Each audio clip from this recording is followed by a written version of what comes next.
Hey guys, I want to do a video today, and this is going to kick off a series, a top 10 list, reasons why I believe that we are now indeed in Satan's little season. And this will be part of the study that we've been doing over the last few months. Has the millennial kingdom of Christ already occurred, and are we now in Satan's little season?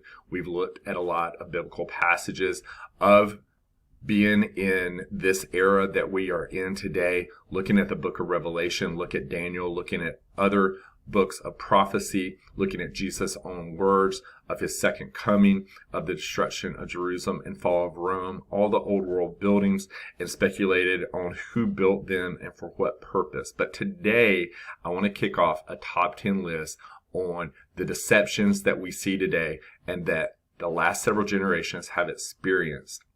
The rise of supernatural deception. Leviticus 19:11, "You shall not steal, neither deal falsely, neither lie one to another." Words of the Lord. The second phrase, deal falsely. That is what is occurring now and has been done over the last 250 years. We've been deceived. There has been lies and deceit, and there's not a part of this world that Satan's lies and deception have not infiltrated. The serpent, lies and deception. I believe that Satan was released from the bottomless pit in 1776. I think that's a good hypothesis of the timing of the end of the millennial kingdom and the beginning of Satan's little season. And today I want to show the number 10 reason why I believe that we are truly indeed in Satan's little season.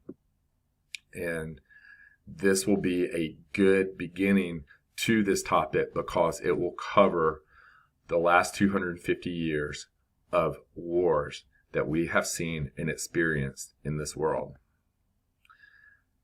To deceive means to cause to accept as true or valid what is false or invalid. Synonyms being beguile, like the serpent beguiled Eve, mislead, delude. It implies imposing a false idea or belief that causes ignorance, bewilderment, or helplessness. And I believe that our generation and several generations past have experienced one, if not all, of these emotions during this era of deception.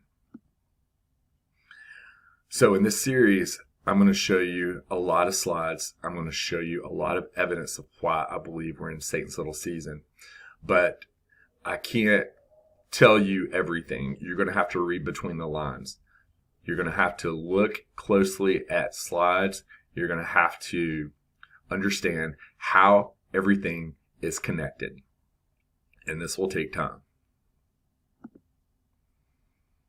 And with that, truthers, Christians who have seen through the deception and are trying to tell others this verse that Jesus said to his disciples as he sent them out to deliver the good news of Jesus Christ prior to his death, burial, and resurrection. Matthew 10:16, "Behold, I send you forth as sheep in the midst of wolves. Be ye therefore wise as serpents and harmless as doves." And I think our generation, this is a great verse to remember when we are telling others not only the good news of Christ, but what season we may be in, because there are indeed a lot of wolves out there. And these wolves have had their allegiance to Satan, and it's not just the false preachers behind pulpits who are teaching false gospels. This is an infiltration of every part of society. Our economic institutions, our political parties, our religious organizations, our scientific research labs, our government agencies, our educational institutions. There is not one institution in this world that Satan has not got his tentacles on. So let's begin.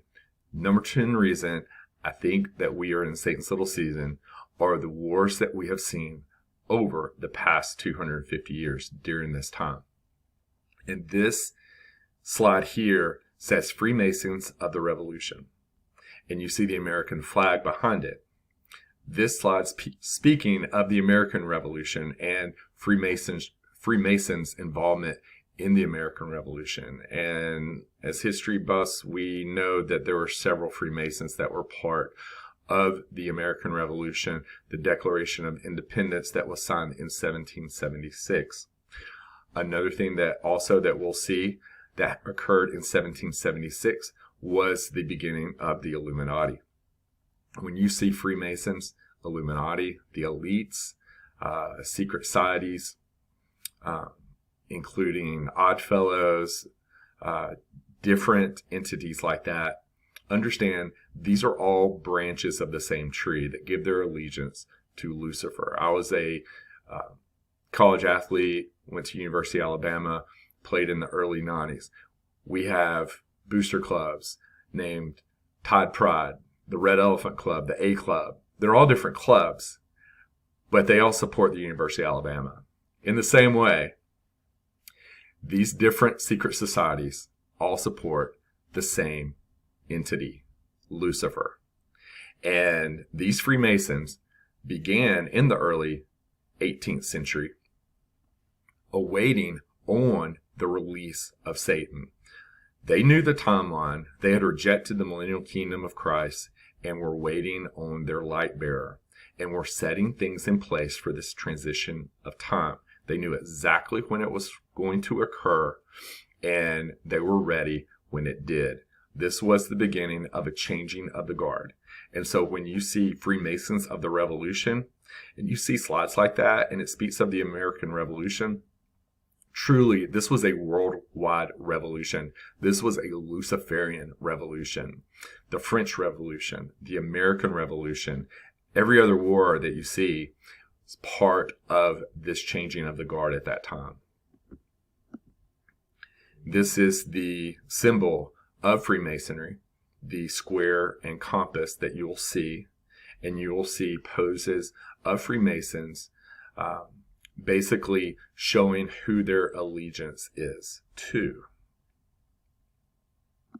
Like George Washington here, our first United States president who led the American Revolution. George Washington was a Freemason, and you can see the distinctive pose that they give, and this is a symbol telling others within their club who they have given their allegiance to. But George Washington was not only the leader of the American Revolution, but he was the leader of this changing of the guard during the beginning of Satan's little season. And his job was to lead the Luciferian Revolution in North America. And this is the first lady, Martha Washington, George Washington's wife.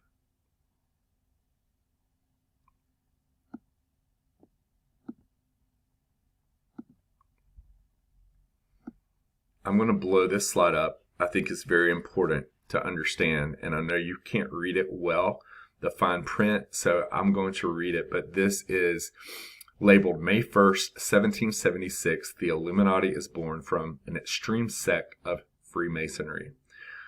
The founder of the Bavarian Illuminati was Adam Weishaupt, a German philosopher. And the 4 goals of the Illuminati listed here is an abolition of all monarchies and patriotism to it, the elimination of private property inheritance, the destruction of the traditional family, and the eradication of all religion. The goal of the Illuminati that was set up as part of the secret societies, these Luciferians, the Freemasons, we can just refer to them as the they, was to hide the previous era. The monarchy, the governmental system, and the patriots to this was the millennial kingdom of Christ. This is what they wanted to get rid of and hide the evidence of during the beginning of Satan's little season, and do it as quickly as possible. within a generation or two. And they did a pretty good job of it. The elimination of private property and the inheritance thereof. This was the usurping of old world buildings that were built, this angelic architecture during the millennial kingdom. So they tried to eliminate as quickly as possible evidence of the previous era of the millennial kingdom, and then took in possession as quickly as they could through war, through deceit, and other means, the old world buildings that were left behind of this era. And these old world buildings were used for worship, they were used for free energy. But after the end of the millennial kingdom of Christ, these Freemasons usurped them, renovated them, repurposed them and used them for their new world order going forward. The destruction of the traditional family. The patriots who knew of this previous era, they wanted to erase that memory, and if they couldn't erase the memories, then they would divide the families. And this was part of the American Revolution that we don't hear about. This is part of the French Revolution and all the other wars that went on as branches of those wars. And this led to the old world buildings that the Freemasons repurposed for prisons for those who did not go along with this new world order. They either were told to join or die, or be put in prison, having their families divided. That's where I believe the beginning of the orphan asylums, the insane asylums, why we see so many of these pop up during the first generation after Satan was loosed during the beginning of this little season of the late 18th century going into the 19th century. And the eradication of all religion. Get rid of Christianity specifically. And if you can't get rid of it, add false gospels to it, which they did in the 19th century. Now I'm speaking of the SDA, Jehovah's Witness, Mormonism, all these false gospels that popped up were part of this movement of the goals of the Illuminati. This is Adam Weishaupt, the founder of the Bavarian Illuminati. And you can see next to him the back of the dollar bill, the Great Seal, Annuit Coeptus. Translated, he has approved our undertakings. And then below the pyramid with the all-seeing eye, you see Novus Ordo Seclorum, New World Order. This is not the eye of our Heavenly Father. This is the eye of the small g God that they gave their allegiance to when he was released from the bottomless pit. He has approved our undertakings is not in reference to our Heavenly Father, but was in reference to Lucifer. And that's what these Luciferians print on U.S. currency today. They put Freemasons on the front, like George Washington on the dollar bill, Andrew Jackson on the $20 bill, Benjamin Franklin on the $100 bill. And then on the back of our currency, they put these old world buildings that they stole. Old world buildings that were initially built during the Millennial Kingdom.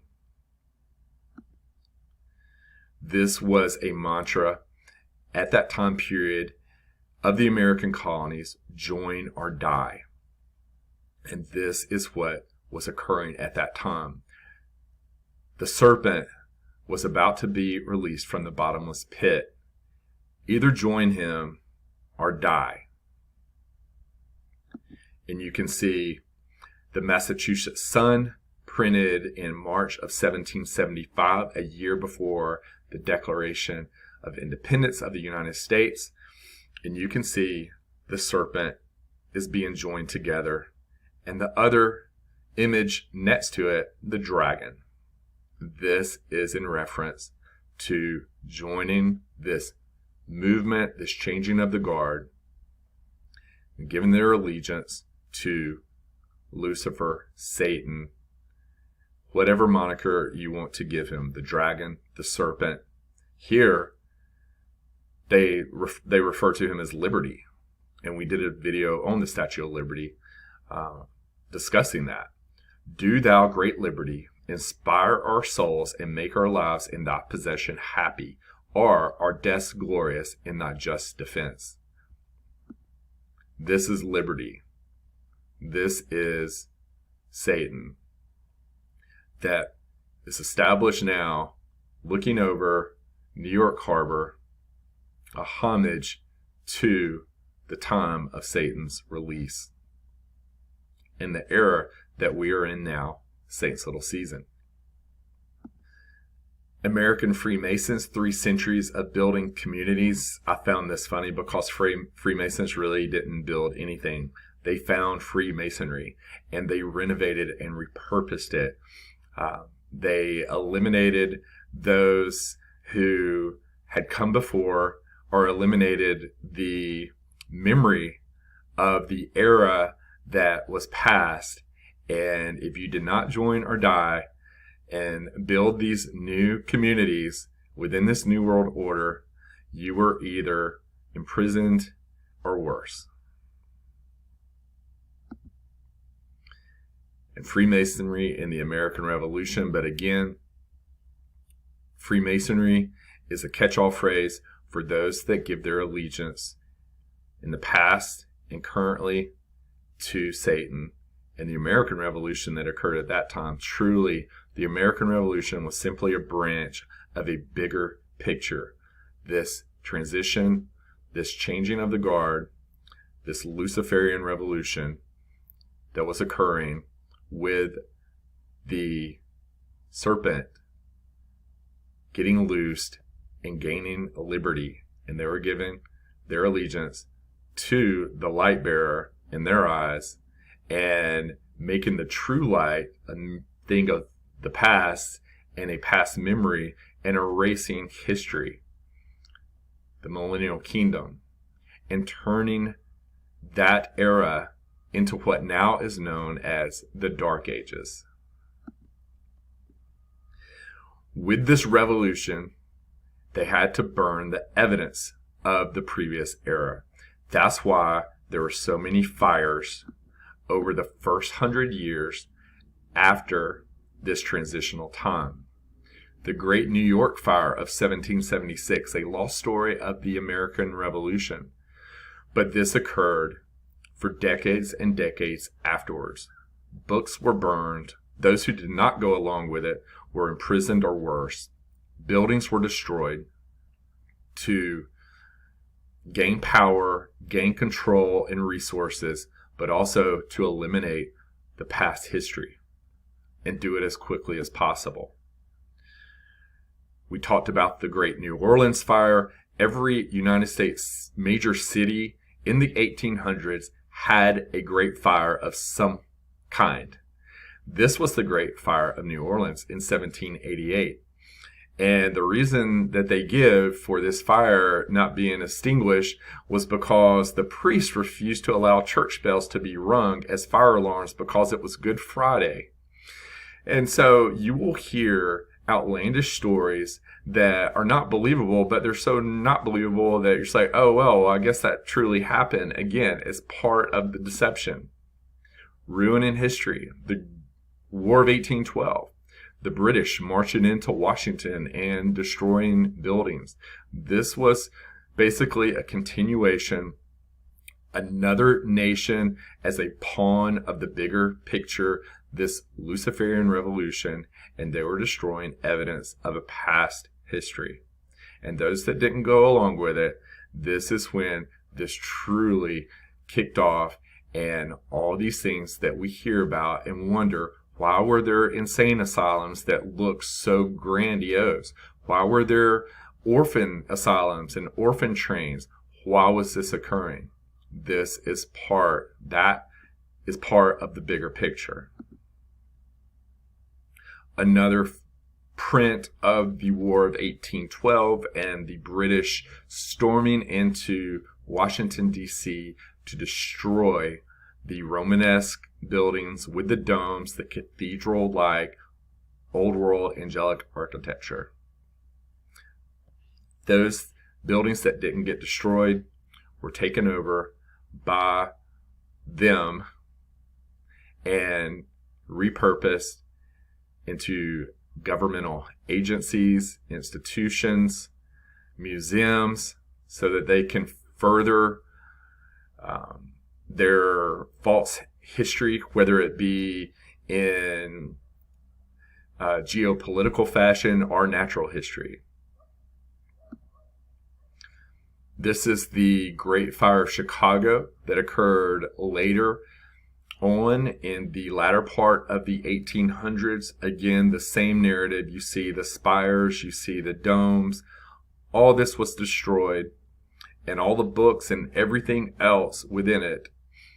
And the reason is because a cow knocked over a candle in a barn and it destroyed Chicago. Again, outlandish stories. This is part of the deception. Here's the Great Fire of Boston occurring about the same time as Chicago's. Same story, same narrative, just a different location, but for the same purpose.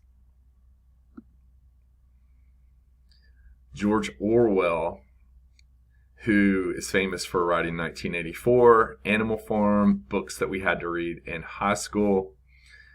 One of his quotes, "Who controls the past controls the future, and who controls the present controls the past." During Satan's little season of deception that we're in, they have changed and rewritten history and now control what we know about the past. The past that we know today in our history books, known as the Dark Ages. It was just the opposite. And this leads me to the rewriting and changing of history that occurred at the same time as all these revolutions were breaking out at the beginning of Satan's little season. This book by Edward Gibbon, The History of the Decline and Fall of the Roman Empire, a 6-volume complete series on the fall of Rome, was released in 1776. Here's Edward Gibbon, a Freemason, and his 6-volume epic on the fall of the Roman Empire. If you look at the citations and sources, it is very scant. It is minuscule. It's a joke. But yet, he had enough research to write 6 volumes. And so, either he completely made it up and rewrote history, and much of what we know about the fall of the Roman Empire in today's history books go back to this initial source of 1776, or he knew exactly what happened and he changed the narrative and added a bunch of lies to a little bit of truth. And I think that is part of it. I think that these people within these secret societies that began at the loosing of Satan's little season, their big secret that they know and we don't is that the millennial kingdom of Christ has already occurred. They know that, and they know that they've been advancing a new world order, Satan's little season, over the past almost 250 years. They know what time frame, what period they are in. They know what's happened in the past, but they've rewritten history so that we don't know. Just like George Orwell's quote, "Who controls the past controls the future, and who controls the present controls the past." That's what they are trying to do, and they're doing a good job of it during this age of deception. And this reminds me of John McLean, Edward Gibbon that we previously saw. As far as rewriting history, this was obviously a Freemason, and you can see his pose there. He was a Boston native, and gave a lot of money, contributed to Massachusetts General Hospital. And he had a old world building, the McLean building, named after him, that the Freemasons didn't build, but they repurposed it for a hospital and then put McLean's name on it. But John McLean, not only was part of this founding of Mass General Hospital, but he was a Harvard professor, and he taught ancient and modern history. And so this is what they do. They put people like this that know the past history and then lie to students at Harvard University. They write books and lie and put them out, and so others can read this, and all of a sudden you do this, you destroy the evidence of the past, and then you rewrite it. And within a small amount of time, just a generation or two, a new historical narrative comes up out of thin air. And that's what occurred during this time frame. Napoleon Bonaparte, you can see the pose here. He was the George Washington of Europe. He was in charge of carrying out the Luciferian Revolution in Europe and Asia, and he did a good job of it. The Napoleonic Wars, and you can see, was not just in France and a small part of Europe. This was over a decade-long revolution where the goals of the Illuminati began. The abolition of the previous history and patriotism to it of the Millennial Kingdom, the elimination of private property inheritance, the destruction of the traditional family, and the elimination of religion. This was Napoleon's job during the beginning of Satan's little season in that part of the world. And you can see a picture here, it's a little blurry, of Napoleon in Russia. You can see the fire behind there, burning cities, burning Moscow. Here's another photo of Napoleon marching out of Moscow after setting the city ablaze. But this is what was going on, and this is the reason why. So all the narratives that we're taught in our history books on why wars started, I hope you're beginning to understand why they were started and who truly was behind it. Let's go, and we can talk about the Civil War. You know, Ulysses S. Grant was a odd fellow. Robert E. Lee's dad was a Freemason, and that era was continuing what was began during the earlier revolutions, but beginning in the 20th century, when the military-industrial complex had been totally infiltrated by these people, and technology advanced more and more during Satan's little season, we began to see world wars. What started World War I? This is a slide for kids. Kids Connect.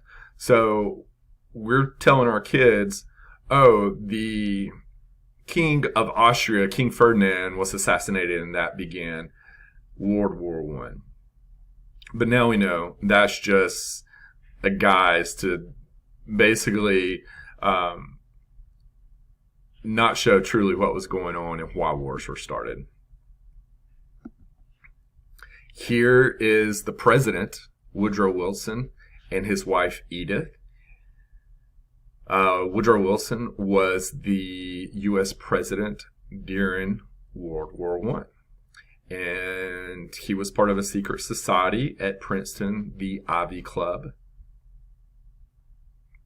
And take a good look at his wife, Edith. Here's another picture of Edith Wilson.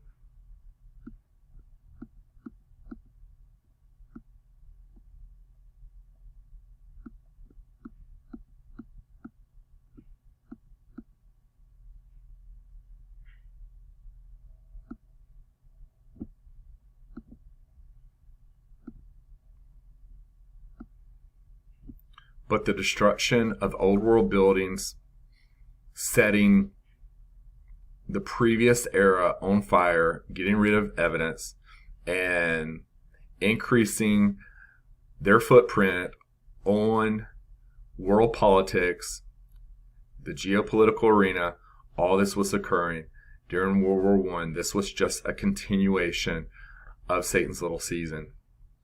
You can see here Zeppelins dropping bombs on cities of Europe.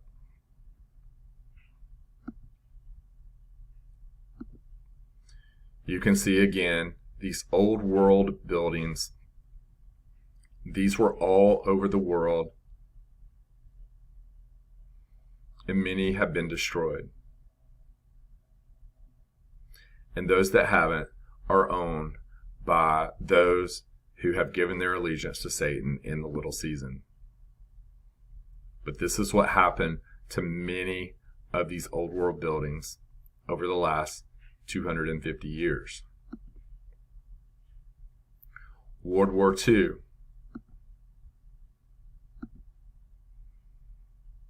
Franklin Delano Roosevelt was the president at the beginning of World War II.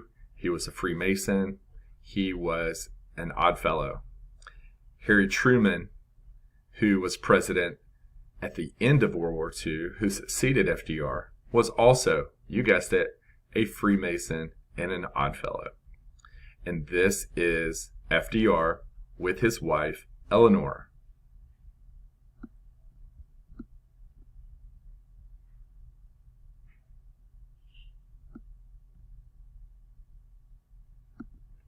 Here's another picture of Eleanor Roosevelt.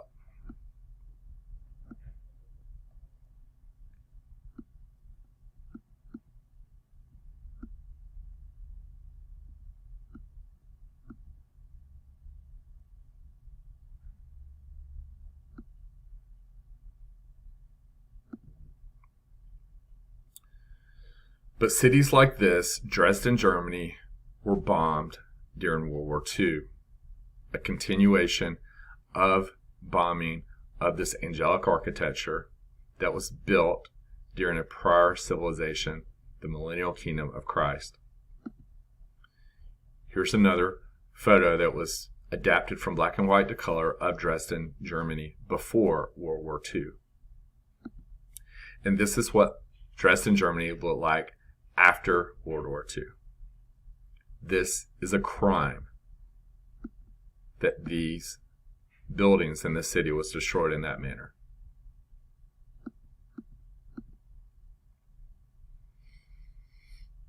The devastating 1,000 bomber raid on Germany during World War II. This was a raid on Cologne, Germany by the British Army. And you can see all the fireworks going up around Cologne during this bombing by the British. And I found it interesting that they named this air raid Operation Millennium. They say it's because 1,000 bombers bombed Cologne, Germany. But these Freemasons use symbols, and truly, I believe it was representative of eliminating evidence of the millennial kingdom of Jesus Christ.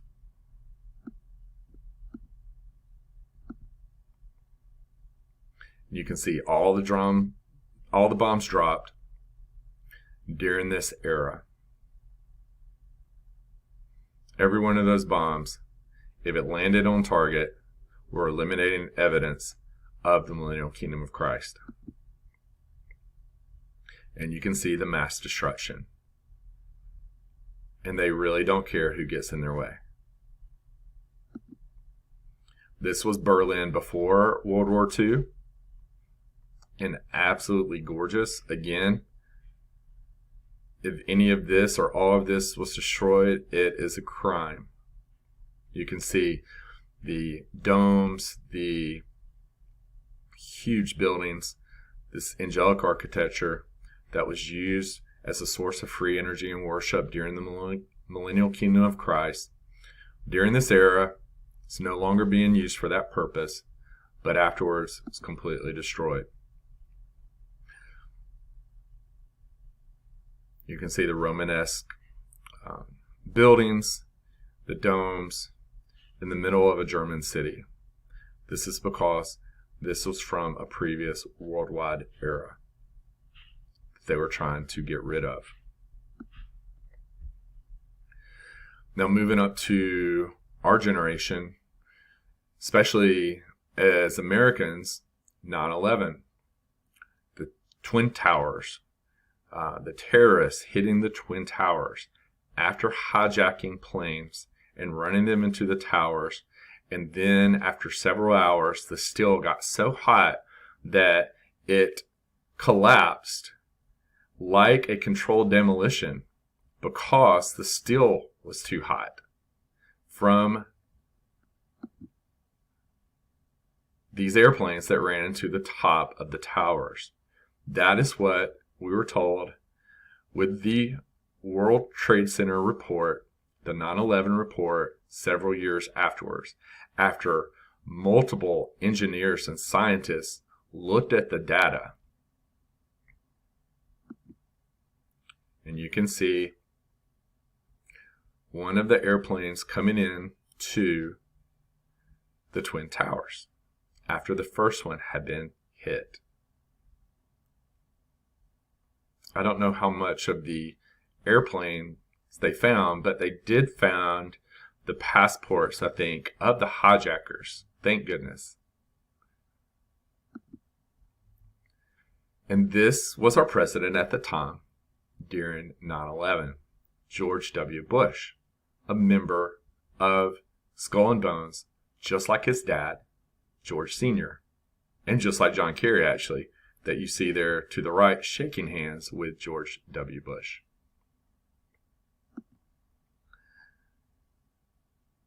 But they're all in the same club.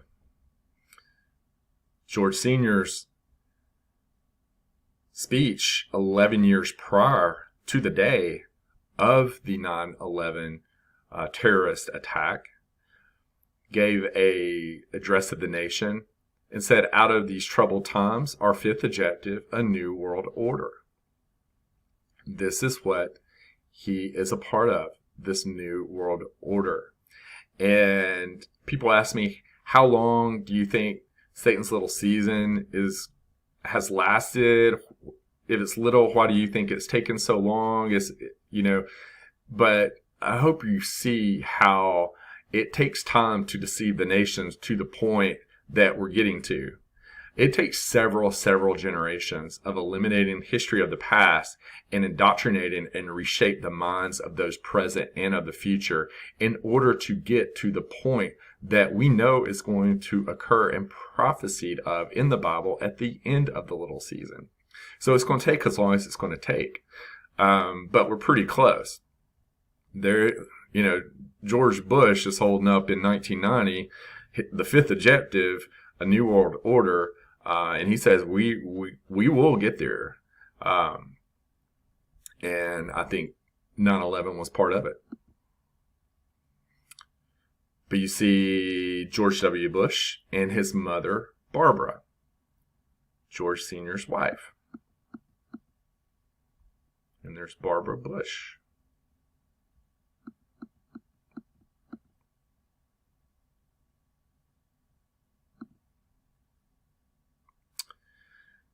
But what these Luciferians will do is they will destroy people, places, and things.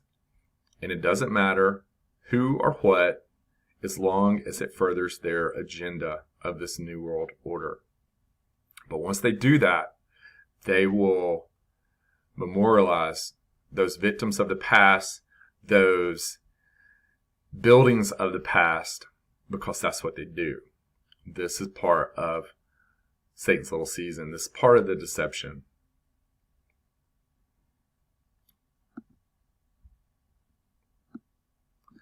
The One World Trade Center that arose from the ashes after the Twin Towers collapsed straight down with what looked to me as a controlled demolition is 1,776 feet tall.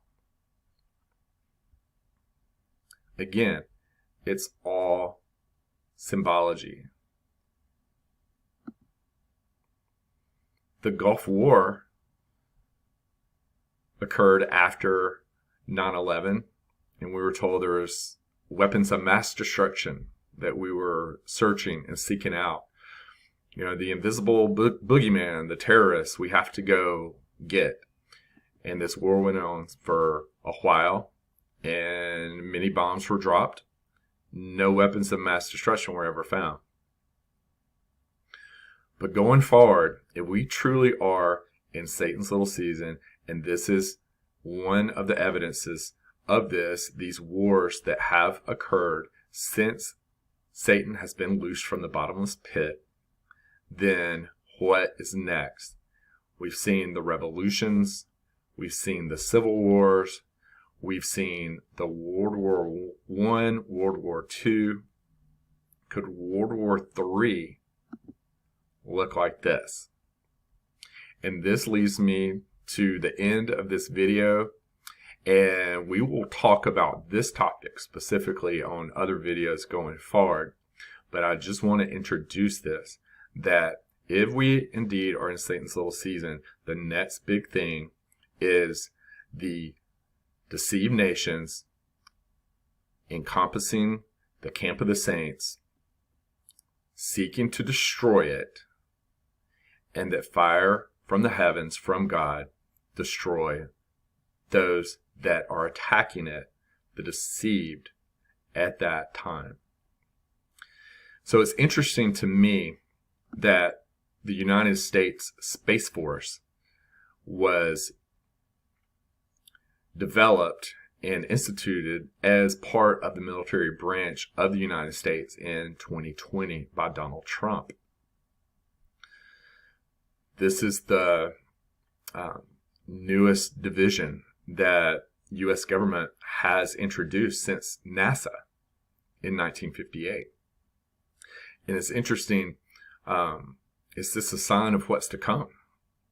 You know, if they developed NASA in 1958 and then 11 years later in 1969, they faked a moon landing to justify the development of NASA, what's going to occur in our near future with the United States Space Force being developed? If it's being developed, they're going to use it for a reason. And could it be where in the future we hear of alien contact, and then possibly an alien invasion, and then possibly something coming to attack Earth, and we can actually visibly see it? And that we see signs enlisting young Americans for the Space Force to be a guardian of the galaxy and a protector of Earth because we have aliens invading. This could be World War III's Uncle Sam, I Want You logo. And we've been prepped for this for decades with space movies, with superhero movies, with alien invasion movies. You can see here Independence Day and this huge mothership coming down, attacking the United States. What if this scenario that we see in Independence Day is actually prepping the minds of the deceived nations for what is to come? But what if it's not a mothership, but what has been prophesied in Revelation 20? Heavenly Jerusalem descending from heaven. What if we are being deceived to the point where we believe that heavenly Jerusalem is aliens coming to attack Earth, and that we need to defend it?